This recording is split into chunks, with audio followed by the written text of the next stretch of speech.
സമയം ഒരു രാവിലെ 8 മണി കഴിഞ്ഞ് ഏകദേശം 8:06 അപ്പോൾ ഇത് നമുക്ക് കണ്ട വഴിയെന്ന് വെച്ച് കഴിഞ്ഞാൽ എല്ലാവർക്കും അറിയാം, കുഴിപ്പള്ളി ബീച്ചോട്ടുള്ള വഴിയാണ്.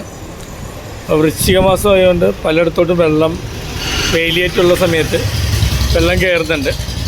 അപ്പോൾ അങ്ങനെ ചെറിയൊരു വീടുണ്ട്, ആ വീടിൻ്റെ അവിടെ നിന്ന് ചിറയുണ്ട്. ചിറ ശരിക്കും ഒരു 10 മിനിറ്റ് നമ്മൾ നടന്നു കഴിഞ്ഞാൽ കുഴിപ്പള്ളി മെഡിക്കൽ ട്രസ്റ്റ് ഹോസ്പിറ്റലിൻ്റെ ബാക്കിലാണ് എത്തുന്നത്. അപ്പോൾ അവരൊരു വീടുണ്ട്.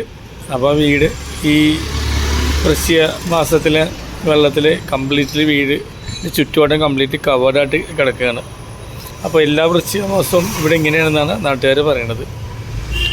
അപ്പോൾ കണ്ടപ്പോൾ ഒരു ഭംഗി വാങ്ങി, രാവിലത്തെ ഒരു ചെറിയ തണുപ്പും വെയിൽ പതിയെ വരുന്നുള്ളൂ, ശാന്തമായിട്ടുള്ള അന്തരീക്ഷവും തോന്നിയപ്പോൾ ഒന്ന് കവർ ചെയ്യാമെന്ന് വിചാരിച്ചു. ഇത് കുഴിപ്പള്ളി ബീച്ചോട്ട് പോകുന്നവർക്ക് അറിയാൻ പറ്റും. നമ്മൾ ബീച്ചോട്ട് പോകുമ്പോൾ ഏകദേശം 1 കിലോമീറ്ററോളം പോകുന്ന വഴിയിൽ വലത്തെ സൈഡിൽ വരും.